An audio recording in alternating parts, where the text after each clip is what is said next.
con el tema número 11, la experticia. Cuando ustedes estudiaron la clasificación de las pruebas, revisaron y estudiaron que esta prueba de experticia es una prueba indirecta, que todas las demás pruebas son directas porque la dirige el juez, y la experticia es una prueba indirecta porque el juez lo que presencia es su designación y juramentación, y que ellos concluirán, los expertos, con un informe pericial. Implica pues que el juez no está presente en el momento ni dirige, por supuesto, la prueba de experticia.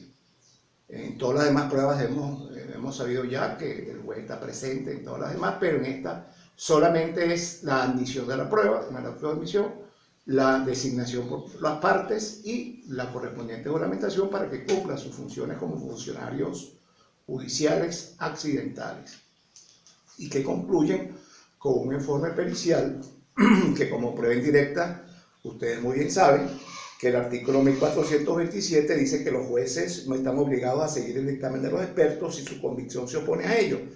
¿Por qué? Precisamente por eso, porque la prueba de experticia es una prueba indirecta. El artículo 1422 dice que siempre que se trate del Código Civil, siempre que se trate de una comprobación o de una apreciación que exija conocimientos especiales, puede procederse a una experticia. O sea, por eso es que la prueba es indirecta, porque el juez lo único que está obligado a conocer es el juris nubi curia. El juez conoce el derecho, el juez no puede, en sus funciones, ejerciendo la función específica de juez, de juzgador, de decidor, no puede tener otra convicción, otro conocimiento, sino es el conocimiento del derecho. Por lo tanto, como él aprecia, que el legislador aprecia de que él no puede tener otros conocimientos más allá que no sea del derecho, repito por segunda vez, él deberá entonces auxiliarse por unos funcionarios judiciales accidentales que se llaman expertos.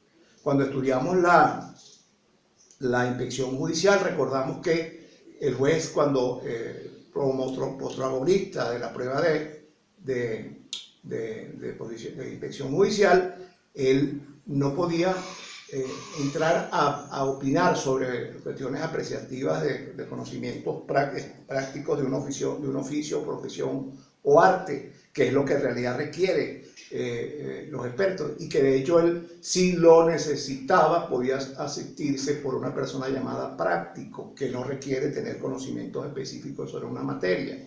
Y por lo tanto el juez solamente aprecia, como dijimos en su oportunidad, que la inspección judicial es una prueba sensorial, que utiliza el sentido de la vista, del olfato y del oído. ¿Okay? Entonces no hay duda de que esta función del experto remite pues a la figura cierta de que cuando se requiera conocimientos especiales, se recurrirá a la experticia.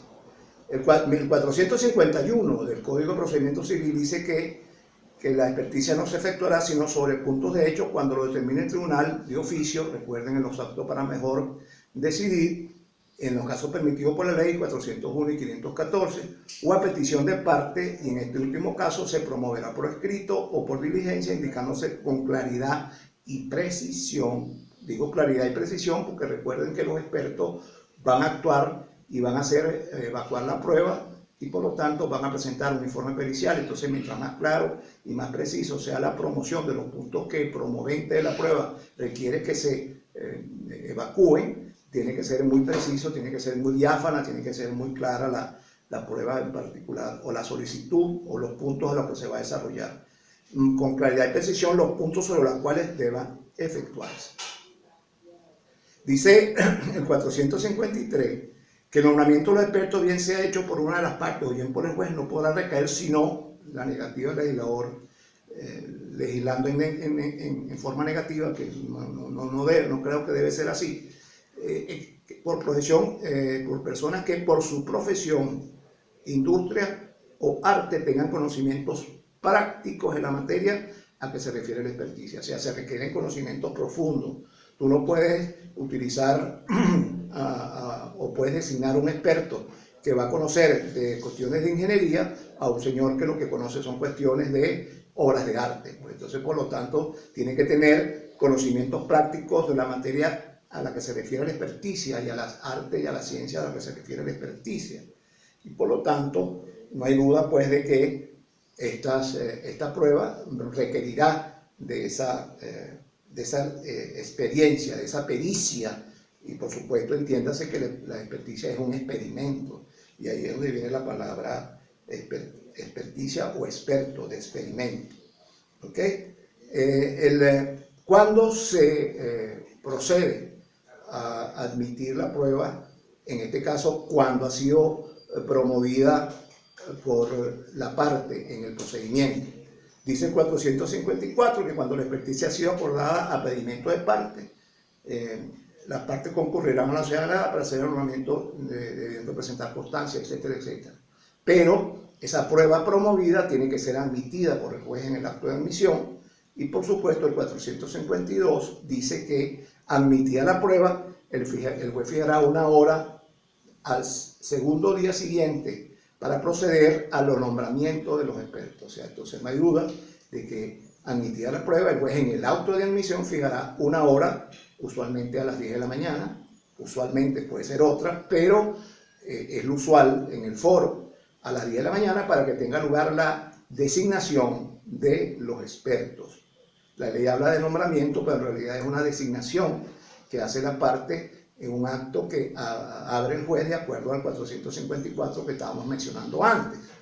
Cuando la experticia ha sido acordada, se concurrirá la hora señalada para hacer el nombramiento, debiendo en este caso, dice el 454, presentar una constancia, una comunicación dirigida al tribunal, donde ese experto designado por esa parte acepta esa designación, y por lo tanto el juez lo procederá a incorporarlo al acta, y se tendrá ya entonces ya designado a ese experto por cada parte. O sea, insisto, la ley habla de nombramiento, yo hablo de designación, porque ellos son nombrados, la palabra nombramiento es posterior, cuando el acto se abre y que el tribunal acepta esa designación por cada parte. En dicho acto las partes manifestarán si están de acuerdo que se practique, porque puede haber la posibilidad de que se practique por un solo experto. ¿Okay? Y tratarán de acordarse en el nombramiento de ese solo experto.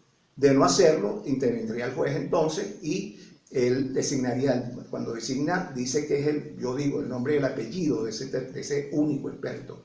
Porque la parte, repito, dice la misma norma, el 454, pueden acordar, porque siempre será el número impar, 1 o 3 o 5 o 7, claro, mientras más expertos haya, más costosa es la experticia, pero las partes pueden acordarse de que sea uno solo, ¿okay? Y ese solo experto va a hacer el trabajo completo de presentar el informe pericial como su acto de conclusión de sus funciones. En caso de que las partes no hayan convenido en un solo experto y no se acordaran en su nombramiento, exijo su nombre. ¿Okay? El experto será designado por el juez. El juez dirá entonces cuál será el nombre de ese único experto, que las partes no se pudieron poner de acuerdo en el nombre y el apellido de ese experto.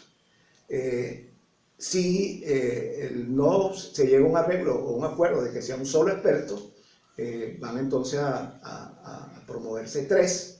Como decíamos antes, cada parte designará uno, y de común acuerdo ambas partes designarán al tercero. O sea, cada parte designa el suyo y de común acuerdo designan ese tercero. ¿Okay? Si por alguna razón concurre una sola de las partes, el tribunal suple la deficiencia o la inasistencia de la otra y designará al segundo y designará también al tercero. Repito, si concurre una sola parte, los otros 2 expertos los designará el tribunal. Si no concurre ninguna de las partes, como bien dice aquí el 457, el acto se declara desierto. Pero este medio de prueba se puede solicitar mientras no haya concluido el lapso de evacuación, la oportunidad de que el tribunal fije nueva oportunidad para la designación de los expertos y se llevará a cabo tal cual como lo hemos dicho anteriormente. El 455 habla de la experticia de oficio, cuando el tribunal, por las razones que sabemos, el 401 y el 514, puede oficiosamente, como hemos hablado de esa diligencia oficiosa, designar a 1 o a 3 expertos, tomando en cuenta para ello la importancia de la causa y la complejidad de los puntos sobre los cuales deben determinarse los expertos.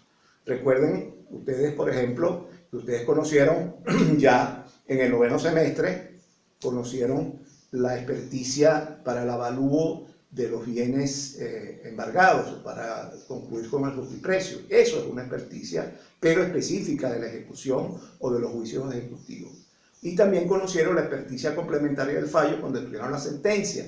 Y en la sentencia el juez puede ordenar al objeto de cálculos de intereses, frutos, rentas, etc. Podrá designar 1 o 2 o 3 expertos, como bien dice aquí la norma del 455, para que puedan entonces este experto o estos 3 expertos calcular esos frutos, intereses, etc. Repito, por el mismo principio del iuris nubi curia, el juez solamente tiene que conocer el derecho. Entonces, conjunto con el 401 y el 514 encontramos la experticia complementaria del fallo, y que son de oficio, y la experticia para la evaluación de los bienes embargados, que en este caso se va a regir, en este último punto de la ejecución, o en el juicio ejecutivo, se va a regir por esta normativa que ya lo vimos en su oportunidad cuando estudiábamos, perdón, disculpen, cuando se estudió en el procesal civil 3, disculpen, es que como doy las 2 materias, a veces me confundo, disculpen.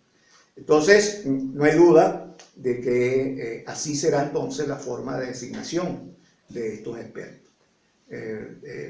Hay cualidades específicas que deben tener los expertos, como ya dijimos, de que deben tener una proyección industria y arte, y hay la posibilidad de que una de las partes objete el nombramiento del otro en función de que lo objeta porque la parte objetante considera que el experto no cubre las exigencias del 453 ni las exigencias del 1422 del Código Civil.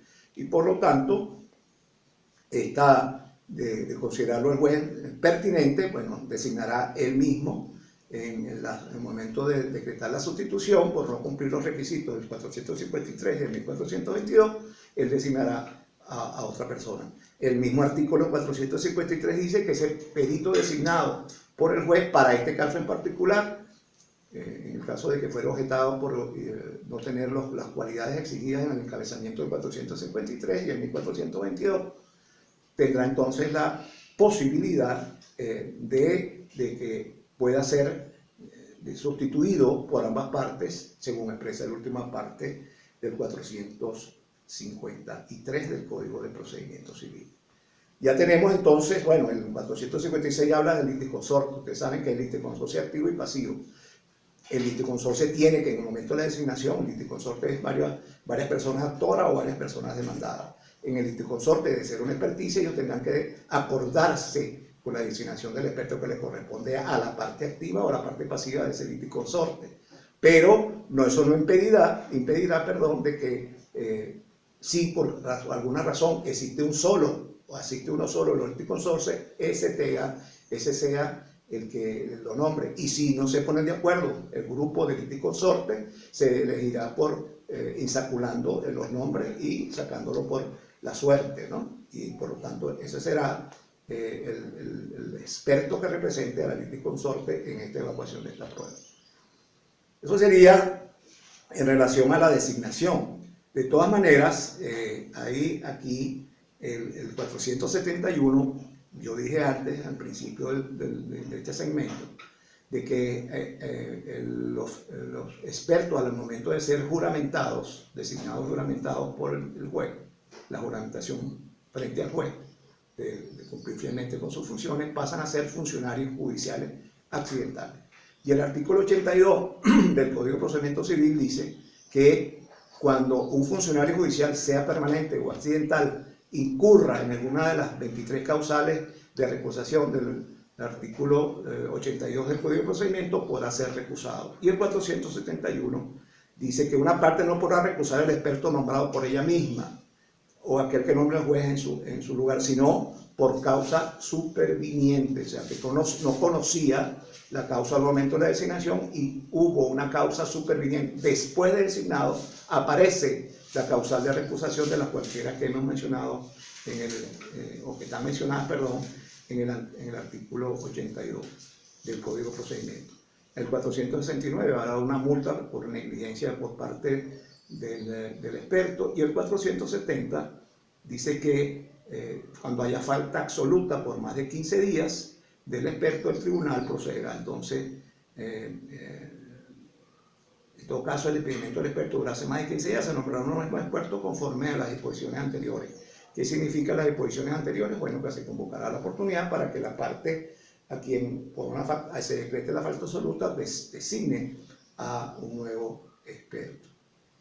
En esta figura de la designación y en la figura de la fórmula de admisión, etcétera, etcétera, y que tiene que ser lo más claro y más preciso en el momento de la redacción del escrito de promoción de pruebas sobre el particular de esta prueba, repito que las partes no van a estar presentes en la evaluación de la prueba a menos que quieran ejercer su control de prueba y ya veremos en el desarrollo de la evacuación, o no van a estar presentes el juez en el momento de la evacuación. Implica pues que debe ser lo más claro y más preciso lo que la parte promovente quiere que la experticia cubra.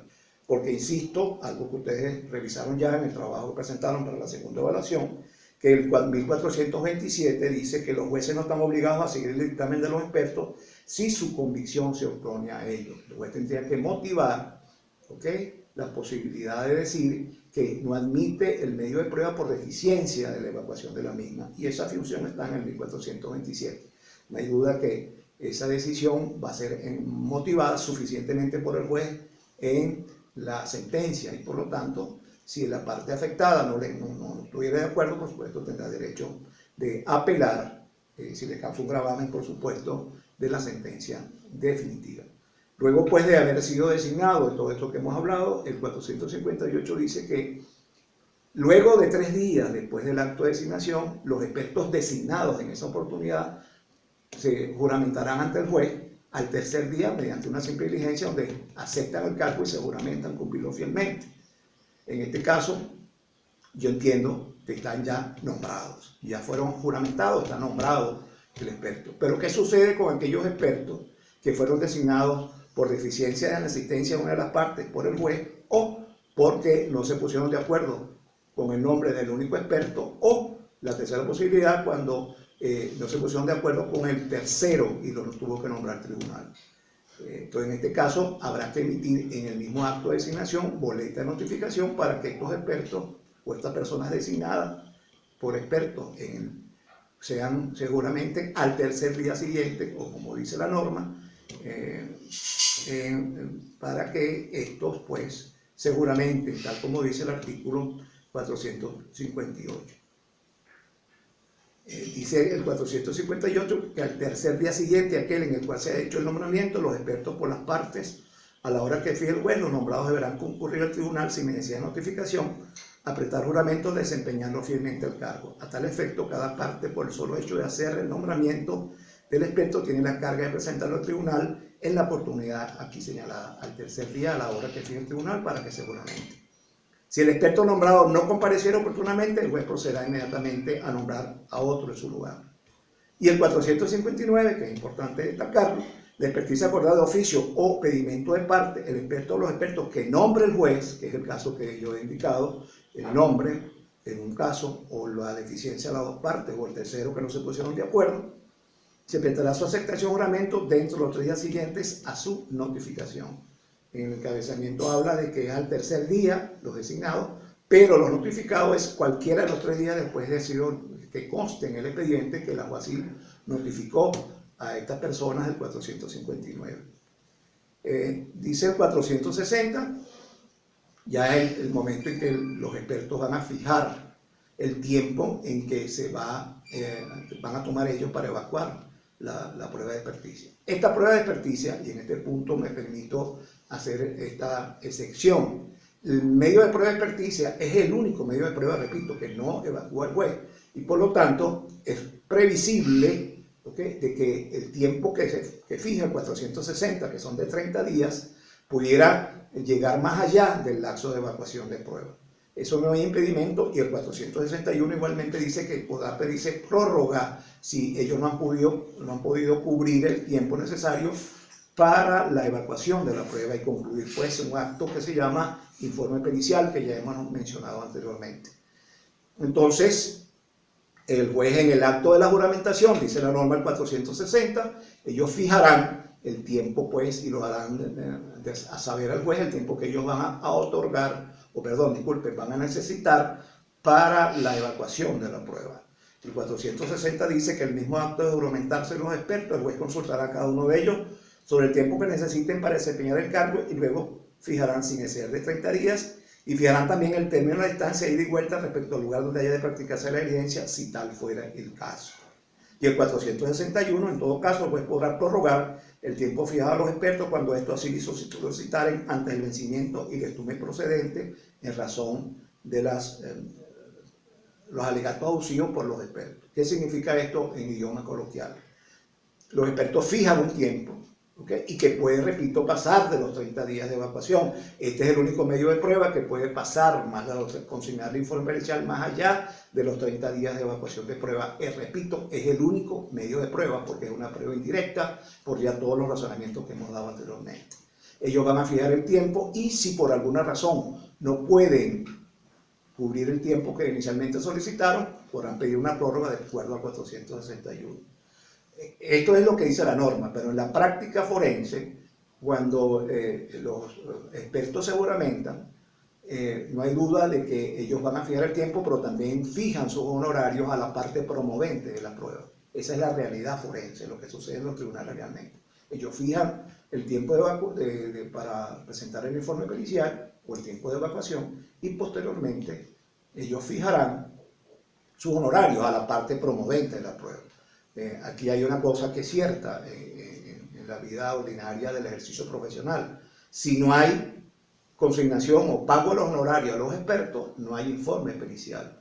Entonces, es preciso que al fijar ellos sus honorarios, sus emolumentos por su trabajo que ellos estén realizando, la parte quien promovió la prueba esté en capacidad económica para pagar la experticia.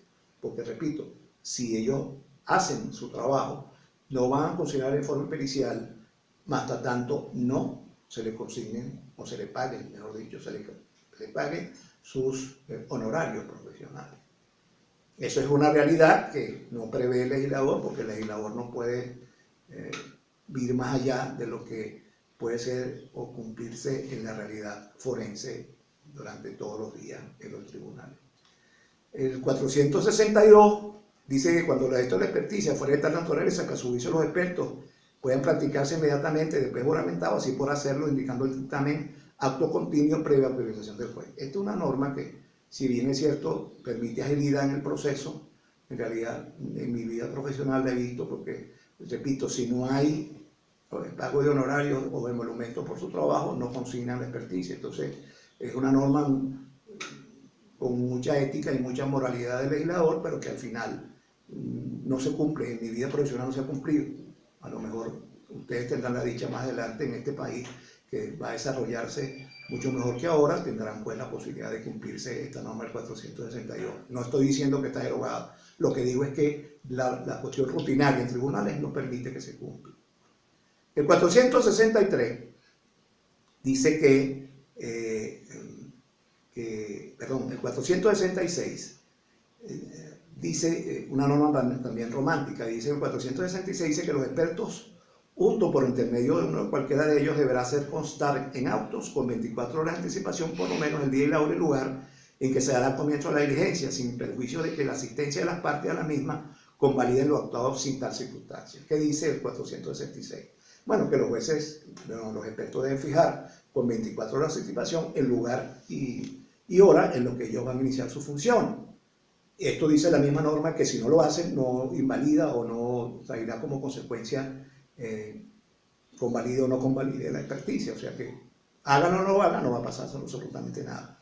Debemos recordar que si tú promueves la prueba y normas a tus expertos o tu experto, no hay duda de que tú vas a tener información directa e inmediata de lo que está sucediendo. Entonces, es una norma, repito, muy romántica, está ahí, pero que la misma norma dice que no convalide el señalamiento de que se va a practicar con 24 horas de anticipación o se va a evacuar con 24 horas de anticipación la experticia. El 463 ya, habiendo pues hablado de estas dos figuras, Los expertos practicarán conjuntamente, dice el 463 la diligencia, las partes podrán concurrir, por supuesto, podrán porque es un derecho a la defensa, es aquel famoso principio que tanto hemos hablado del control de pruebas. Podrán concurrir al acto personalmente o por delegado, que asignarán por escrito, dirigido a los expertos y hacer las observaciones. Hacer observaciones es control de pruebas, que crean conveniente, pero solo deberán retirarse cuando los expertos vayan a discutir. Acuérdense que el 1425 dice que el dictamen de la mayoría de los expertos se entenderá en un solo acto que suscribirán todos, porque debe ser motivado, circunstancias sin la cual no tendrá ningún valor. ¿Okay? Si no hubiera unanimidad, si alguno de ellos, porque recuerden que si son 3, la mayoría la hacen 2. Si hay un tercero que no está de acuerdo, él tiene que anexar al informe pericial firmado por los otros 2 por qué él no estuvo de acuerdo con el informe pericial. ¿Okay? Por lo tanto, ellos van a acordar lo que consideren pertinente, y inclusive las partes, dice 464, tienen derecho a hacer observaciones al momento de hacer la experticia, como dijimos en 463, y además podrán consignarlas por escrito. Y esas observaciones por escrito que hagan las partes a los expertos deberán, o la parte o las partes, cualquiera de los dos tienen el derecho, tendrán que ser anexo al informe pericial, como dice el 464. Los expertos están obligados a considerar en el dictamen las observaciones escritas por las partes o sus delegados le formulen, los cuales acompañarán originales al dictamen. Pero ellos tienen que decir en el dictamen pericial, en el informe pericial, si están de acuerdo o no con las observaciones. Sí o no, y motivado. Por supuesto, además de eso, deberán anexar al informe pericial esas observaciones por escrita presentadas por alguna de las partes. El 465, la libertad de desempeñar sus funciones libremente, porque ellos son los conocedores de la ciencia o arte del oficio. Ni siquiera las partes, ni siquiera el juez, ni ningún otro funcionario, ni ninguna otra persona se supone que tienen las características propias que exige el artículo 453 del Código de Procedimiento Civil. Entonces, pero no podrán destruir ni utilizar las cosas sometidas a su examen sin autorización del juez. Ellos, todos los recaudos y todas las cosas que ellos utilizar tendrán que ser, en el caso de las observaciones no hay duda, del 464 lo obliga a anexarlo al informe pericial, pero no solamente eso, sino que además cualquier, como bien dice el 464, cualquier cosa que ellos hayan utilizado para llegar al informe pericial no podrán destruirlo si el juez así no lo autoriza. El 467, para ya ir terminando con este segmento, y creo que vamos a concluir el tema de una vez, dice que el dictamen de los expertos deberá rendirse por escrito ante el juez de la causa, ¿okay?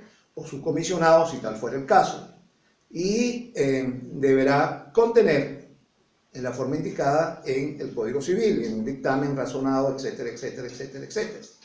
Y deberá, ya el código procesal, en el 467, dice que deberá la forma, o sea, y hay una exigencia que en el Código Civil no lo hay.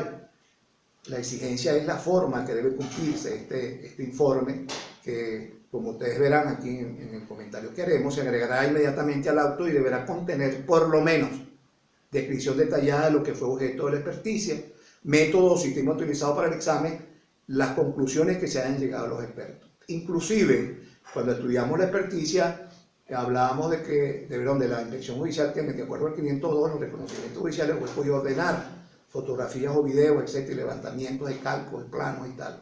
Los expertos también, en el 467, en el informe pericial podrán agregar videos, cálculos, planos, fotografías, etcétera, aunque de acuerdo pues a la mecánica, así lo permita hacer la experticia. Este informe pericial, ya concluyendo el punto o el tema, dice que el 468, que el mismo día de la presentación o dentro de los 3 siguientes, el mismo día y los 3 días siguientes, las partes podrán hacerle al juez solicitudes de aclaraciones o ampliaciones. O sea, no puede modificarse el fondo de la experticia porque esa experticia ya fue hecha por un experto, sino que ellos pueden pedir aclaraciones y ampliaciones, ¿ok? Ordenar a los expertos aclarar y ampliar el dictamen de los puntos que señalará con brevedad y precisión. Si el juez estimare fundada la solicitud, así lo acordará sin recurso alguno, y para tal fin señalará un término prudencial para que los expertos aclaren o amplíen, no modifiquen. Repito, es aclaración y ampliación, y para ello el juez va a darle un tiempo que no podrá ser mayor de 5 días, tal como dice el artículo 468 del Código de Procedimiento Civil. Mis queridos alumnos, hemos terminado pues el tema correspondiente, el tema número 11 correspondiente a la experticia.